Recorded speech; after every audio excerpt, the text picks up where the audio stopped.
What's going on, guys? This is Mark with the Shine Podcast. I got my great friend here. He's a champion for God and a champion for the blind community. He is sharing his light. He's writing a book. And yeah, who are you, sir? And what are you doing? I'm TAMMER. You can follow me at TAMMER the Hammer on both Facebook, Insta, and YouTube. Yeah. So again, it's at TAMMER the Hammer. And please follow. Yeah, subscribe and leave a comment on everything. We want to hear what you guys think about his journey and maybe even how it inspires you. So, Tammer, one of the first questions I want to ask you is, what brought you here today? And tell me a little bit about your past.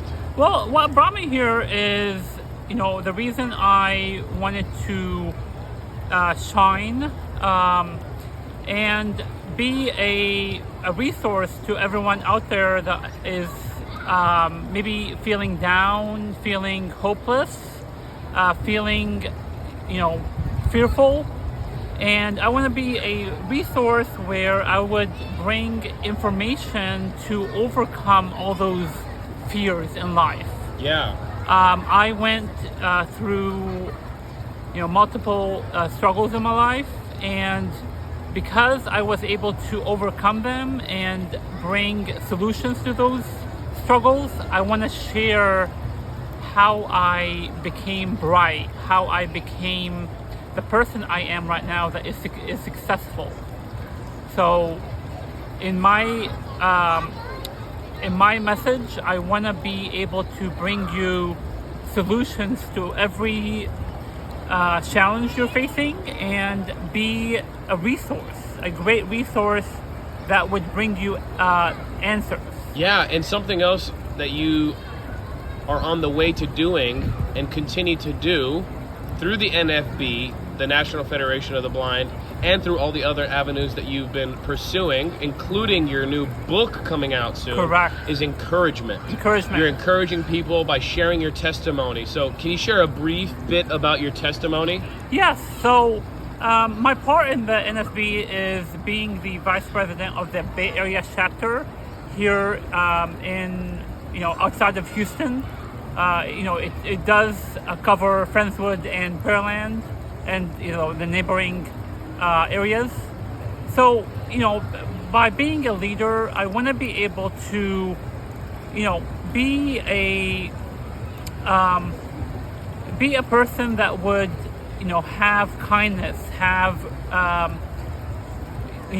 resilience. And by doing so, I want, everyone to, have hope, have determination, and by being a leader, I want to be able to, in a way, be a again, a resource to everyone. Can you call it? Yeah, be strong. And another question I have for you, Tammer, is talking about resources. Yeah. You're writing this book. Tell me about your inspiration of why you're writing this book and maybe a little bit about the book. Okay, so, the reason I wanted to write a book is because, going through life, you realize what you're going through.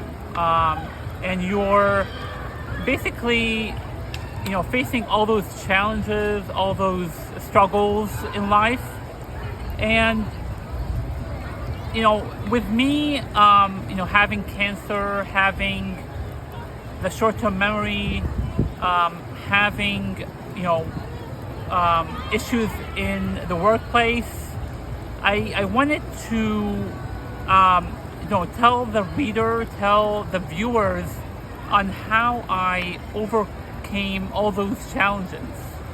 It's one way I did that is by, thinking critically, being mindful, and being active physically. Yeah. And by doing so, I was able to, collect my thoughts and, having courage, having the ability to multitask. So that is what made me, not have the fear of being a leader.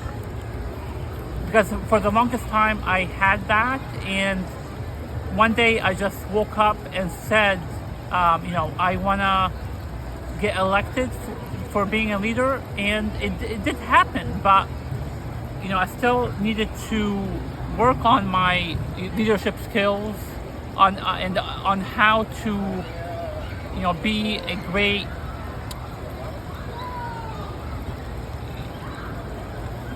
give commands or guide people. Correct. Guide people and provide resources. Yeah. And part of giving people resources is connecting them to the right people. I feel Correct. like a lot of your testimony that you've told me, Tammer, and your life story has been a lot of good people have been willing to help you whenever Correct. you had the boldness and the willingness to ask for help. Yes, and part of that is being an effective communicator. A good leader should have, good communicating skills. And I can tell you that, throughout my years in college, throughout my years working, I was able to develop those skills and, be a good listener is another aspect of it. Listen to your, followers. Listen to your people who believe in you. Yeah, and that was a lot to do with your parents. You've told me, and Correct. also you've had some good mentors and teachers, not only in the NFB but also in college. In college, yes. So I was able to learn how to be all of that, being, a good communicator, by listening, by bringing hope, providing the right solutions to any member, and by doing so, that's how I got everyone to believe in me, and that's what I was working on, with the NFB, with my previous employment, and beyond. Yeah, and so can we talk about your origin story, Tammer? I think that's really going to touch the heart of the audience. Yes. Because this is the real life story of Tammer the Hammer and how you've become the leader and the person and the champion that you are today, who's on a mission of entrepreneurship and global impact, not only for the blind community, but for everybody else who needs a little encouragement and hope. Right. That they can also become successful in whatever they're doing. So tell us about your origin story, Tammer. What happened and how'd you get here?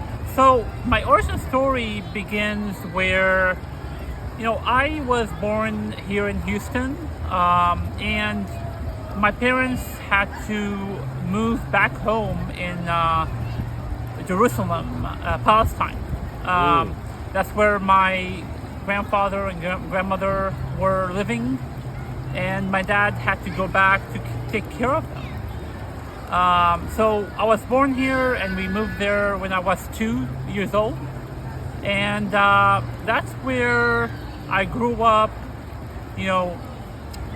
as a child, learning about my environment over there. It's different than here, because over there, as a child, you basically, be more active, be more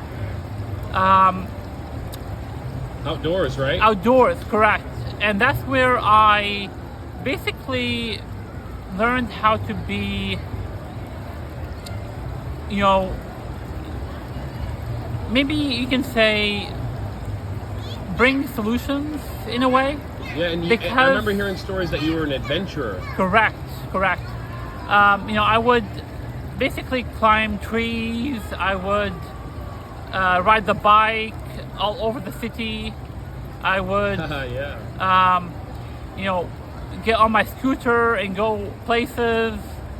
And I was playing video games on my Game Boy. Yeah. Playing Pokemon and Digimon.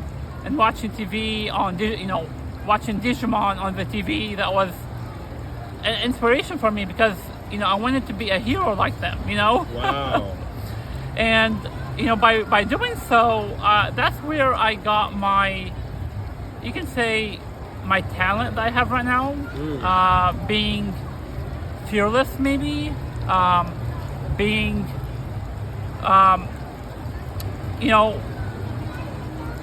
maybe being a problem-solving person, Yeah, and also the desire to be a light and a hero to the next generation, or also just the people who are struggling in general. Exactly. Because you know what struggle's like. Yes. And you've gone through a lot of trauma and hardship. I did endure all of that, and the reason I'm talking about my story right now is because I want to bring hope to everyone.